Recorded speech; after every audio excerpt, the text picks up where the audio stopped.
Hi guys, I hope you're all doing well.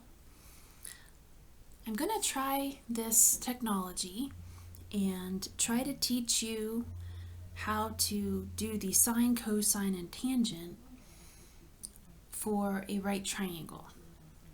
I apologize for the choppiness of my voice, this really weird talking and looking at my computer screen. I think the visual is a little laggy, but I'm pretty sure you can hear my voice clearly. I'm going to review section 8.4 before we get into 8.5. So, if you recall, section 8.4 was about sine, cosine, and tangent, and we remember, hopefully, SOHCAHTOA. And you'll see right here that sine is leg over hypotenuse. We also think of that as the opposite. Cosine is adjacent over hypotenuse, and tangent is opposite over adjacent. So forget about the leg part and just think about opposite, adjacent, and hypotenuse where necessary. So now this worksheet for class notes is posted on Moodle, and you can find it there. I'm going to go through the first example down here at the bottom with you, and then you can go ahead and do number 2. I will post the answers to this paper on Moodle as well. So if you look at this problem, sorry, I'm trying to get it all together here for you. We're asked to find the sine, cosine, and tangent of both J and L. So as I look at this triangle right here, and I look at angle, I'll do J first. The sine of J is opposite over hypotenuse. So 12 over 20. I'll just stop there for a minute. Cosine of J is adjacent over hypotenuse, or 16 over 20.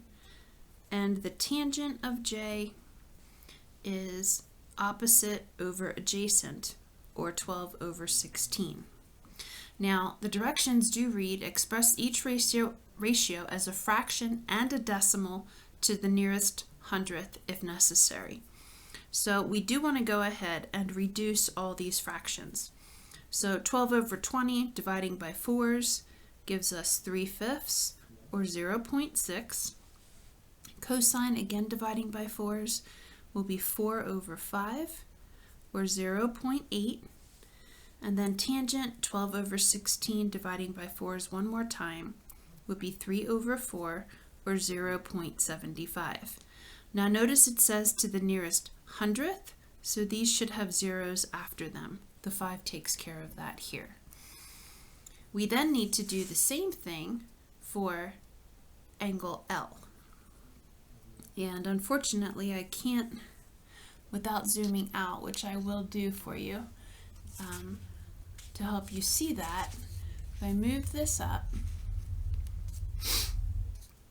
I can do the sine of L, the cosine of L, and the tangent of L. So sine of L is opposite, of course, over hypotenuse. And the cosine of L is going to be the adjacent over the hypotenuse. And then the tangent of L is going to be the opposite over the adjacent. And then we can reduce these as well. Again, these answers, this one will be 4/5, or 0.80. 12 over 20 will be 3/5, or 0.60. And 16 over 12 will be 4 over 3, which in this case would be 1.3 repeating, but we'll go 1.33. You would do the same thing for this one over here for number 2, but notice there are square roots in it. So you just simplify the square roots as you go. So for instance, the sine of J, opposite over hypotenuse. So 36 over 24 root 3, and that will reduce, if you take out 12s, 3 over 2 root 3, and then you're supposed to find the answer to the nearest hundredth. So you will work that out on your calculator.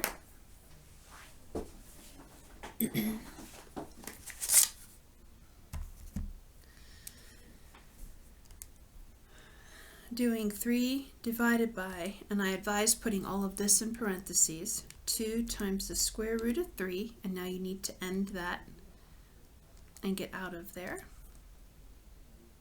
Oops, I have one too many there. And then hit enter. 0.87. Okay, keep in mind that next 6 rounds that up to a 7. So approximately 0.87.